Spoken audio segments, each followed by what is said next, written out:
الرحمن الرحيم. السلام عليكم ورحمة الله وبركاته. دعوتهم الدكتور كنا سجنتان أرام تنا سجنتا غرقاساتي. والدينتم سافي غرقاسا كيرو روميا دا يوم هندتو تاتي حواسا كيستي إما غرقاسا برباكيس هم داو إرتي هرمي هرماتاس أراس كنو إرتي هرماتو داو. أوبريسا هنيا كان إهنيا خانا جيا مراسة درا ماتين سا دبري لما كونكولاتا دان درا أتغر ملي ميدامي منا يالا كيساني Amalia godudaan hedduu gartee duraa miidhaman san bira dhaabbachuudhaaf akka hawaasattis gartee ijannoon tun magaalaa keessa faca'uudhaan gargaarsa kun walitti qabamuudhaafis koreen adda addaa bobba'aati turte. Waldeenni tumsaa fi gargaarsa qeeroo Oromiyaadhaatis hawaasa kana keessaas tokko gareelee gargaarsa kana walitti qabuudhaan magaalaa keessa bobba'an isaanis kophumatti haa ta'u malee waldeenni kunis isaan wajjin Tikko qabu gargaarsa kana arraan tana biraan gahuudhaaf kunoo asitti argamnee jirra. Waldeenni tumsaa fi gargaarsa qeeroo Oromiyaa namootaan hedduu magaalaa tan keessatti miidhamanii fi kanneen biyya keessattis iddoolee garaagaraattis gargaarsa akkasumatti artistoota keenyas hedduu biraan geenyee turre. Arraas kunoo shaara hoolaan 45tti argamna mana Rashaad. Rashaad obboleessa keenya kan yeroo dheertuu magaalaa San'aadaa waliin jirru. Jiruu fi jireenya keessattis Rashaad bakka takka irraa dhabamee hin beeku. Akkasumatti Gatti galtuus teessoon Oromoo jiraattus Rashaad biyya tokko irraa hafeen beeku. Dhiyeenya kana dubri isaa lamaan konkolaataatiin duraa miidhamanii nutis arraa isa gargaaruudhaafis isa biratti argamnee jirra. Obbo Rashaadi maatiin lamaan duraa miidhamte isaati.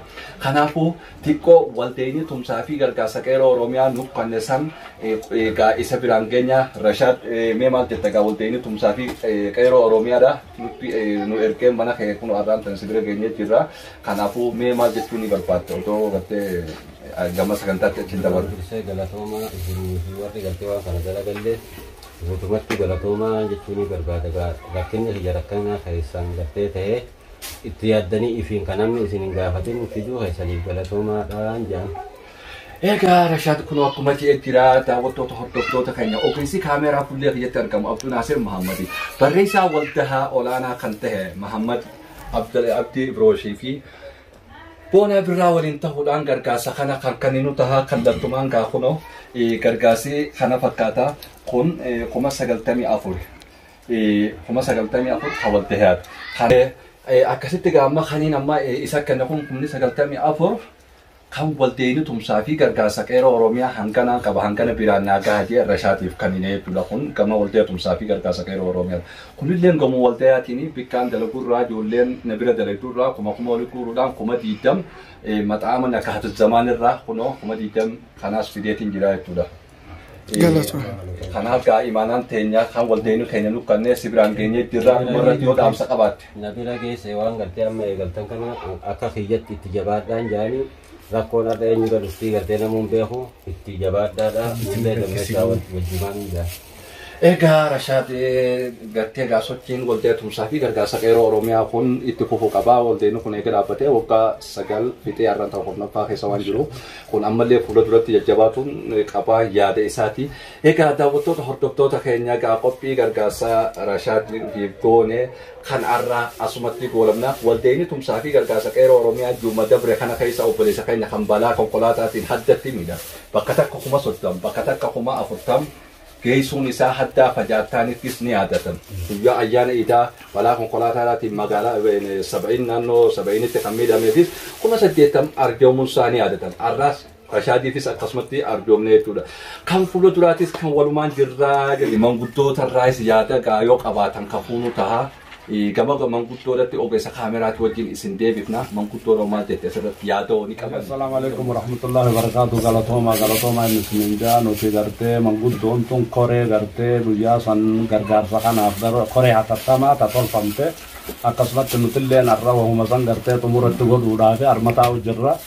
Isinillee waan kana gartee fiduudhaaf hedduu galatooma jajjabaadha. Asumaanis gaa manguddoota keenya kan gartee taatee guyyaa san balaan gartee obboleessa keenya irratti mudatte guyyaa san irraa hidhatanii magaalaa keessa bobba'uudhaan isa kan cinaa dhaabbatanii akka maatiin isaatuun gargaaramtu manguddoonni kun manguddoo boontuu miti. Yeroo hundumaa warreen as keessatti argaman yeroo gargaarsi ta'us cinaa dhaabbatan namoota hedduu as keessa jiru.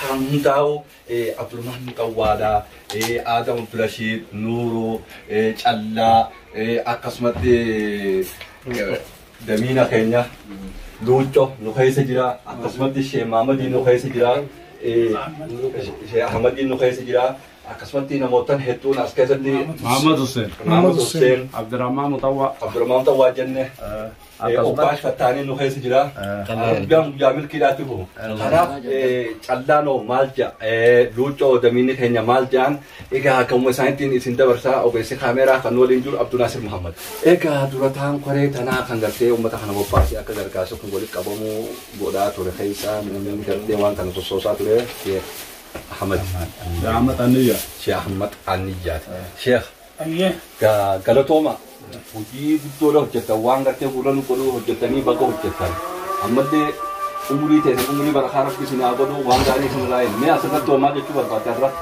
أيه إن شاء الله بودرا خينيا في سالهون أكتفوا بقرا خينيا في خيسني رايس أبدي قطو ولي راقمنا نتيهون والملين أبنو rakkoon sitti dhufte nat dhuftee beeynee hawaasni Oromoo bakka jirutti walitti dirmatee wal gargaaruun dirqama sabummaati. Kanaafuu har'a isin waldaa keessummaa jettan waldaa gargaarsa qeyroo Oromiyaadha. Har'a inumaa'uu nuu xumura dubbii kanaarra jiru kaatanii nutti dhufuu keessaniif galata guddaa isinirraa qabna. Fuulduraafis akkanumatti bakka jirrutti wal bira akka dhaabbannuun isinitti dhaammadhaa jabaadhaa waan itti kaatan galmaan isinii haa ta'u. Ilmaan abbaa tokkooti Oromoodha. Oromoon kutaan kudha tokko gartee ilmaan abbaa tokkooti. Nutiin kun nama rakkatoodha nama gartee biyya fiitirraa bahee biyya namaa keessa jiru. Saniifuu rakkoon takka hoggaa uumamte wal malee waan hin qabneef jecha rakkina gartee obboleessa keenya kana mudate kana gartee akka Oromootitti gartee xuuxxoon 50 nama gartee 50 boona nama tokkoof ba'aadha. Obboleessa keenya kana akka salphatti gartee Oromoon tun bira dhaabbattee gartee akka gargaartu godhuu keessatti gartee warra gartee gahee taphatarraa tokko. Saniifuu gartee hojiin gartee ammaan tana gartee itti jirtu hojii bareedduudha. Fuuldura keenyallee gartee rakkoo teenya gartee hawaasa keenya mudatte akkanatti ta'uudha qabaa wanni kun akkanumatti gartee itti fufuudha qabaa hafuun qabu itti fufuun qabaa. Galtii Oromoodhaa bakka jirtutti gartee xiqqaa fi guddaa wal dhagee gartee rakkoo jirtu wal cinaa dhaabbatee wal gargaaree waliin gartee furmaata itti godhachuudha qabaan. Salaamu ala Rasulillahi sallallahu alaihi wasallam. Jalqabarratti horee gartee gargaarsa kan qindeessitee manguddoo teenya hedduun galatoonfadha.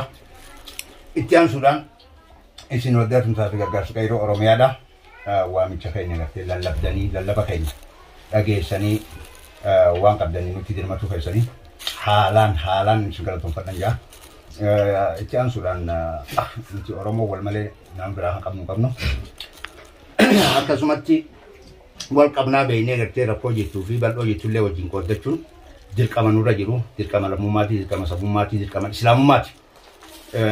Kanaafuu akkanumatti gartee wanni gartee jalqabame kun itti fufee wal cinaa dhaabbanne nuti xiqqoo fi guddoo qabnu akkana wal cinaa dhaabbanne wal gargaaruun fuula rabbiitii fi ilma namaa biratti illee waan gaariidha haalaan waan bareedaadha. Wanni kun gartee akkanatti wal cinaa dhaabbatnee wal gargaaruun kun akka cimee itti fufuun amala aadaa ta'e itti fufuu qabaan jedha. والسلام عليكم ورحمة الله وبركاته. جلت بدا تقو قبل كهيما ما يندل مالك جنان عادا خليسا سنديفتن نمني في يوكا ركاتي أكاتا تول غارو خيستي اسم ما غارغاس خان أوفو جيسو أوفامي دالو تبكيتن واحد دو غرتي وان تكا مدرا سنا خيستي جلغن جلجني بدا غلطو ما يسنجا مي أسرتي يعني أتيكابدو أكنما توكوتي والله يعني الحمد لله رب العالمين والصلاة والسلام على رسول الله صلى الله عليه وسلم خربي غنياتي الحمد لله يدو غرتي غمچو حواسا كجرس يتوكو يدو نتلا غابجو مالي في ومدانس كمنا ادافس كمنا هوغارا كنيرتو دابچو نكمنا اكسوتي شريان تجلن كرمتو يامتي خنتيم بونا يتين غرتي يدو دو تكلم مدا اكسوتي يولن ميدمنا نكا حواسا تز دوغارا غاي يدو حواسني راوته اكخونو جارمات الحمد لله وهدو نما غمچي ذات يسني يدو غرتي gammachuu qabdii gartee galatoomaadhaan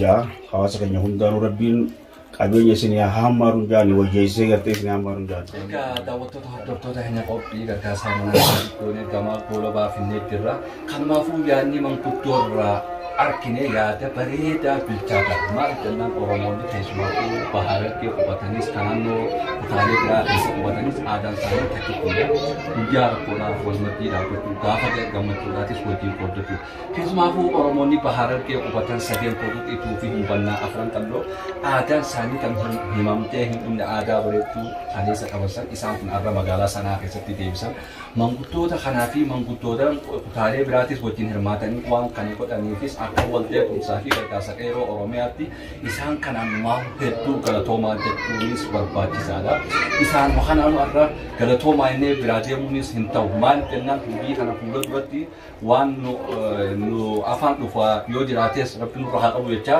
khana ori tuji gari ra ekana isanis wahid tu garte mutanno isan kawan khana sirra qodna budda kala toma yannani ni eka gama tomurati wan ufne guruf ga duai dan khangar gar panu tana ogesi henya ka abdul nasir kan walin tule mamaten barresa waldaya akasmat turata walda tumsafi gar kasak air oromia pakiri mustafa UR Pudan wan kanara wanne budda kala toma ana kan olchina kan Amin. Amin. Abu Oromo marara beulin nuato. Garte warra waljala deme garte warra waligale ala gal rabbi nuago. Bili sumani sedih nuago. Dendeti sai rabbi garte nubira alab. Ham tu sila garte nuti jaram ne panalle rabbi nuago. Takuf te garte akka warra waljar gare waljala deme rabbi nuago. Wa sallallahu ala nabiyyina Muhammad wa ala alihi wasallam. Subhana rabbika rabbil izzati amma yasifun wa salamun al mursalin alhamdulillahi rabbil alamin ya aziz ya karim ya Allah.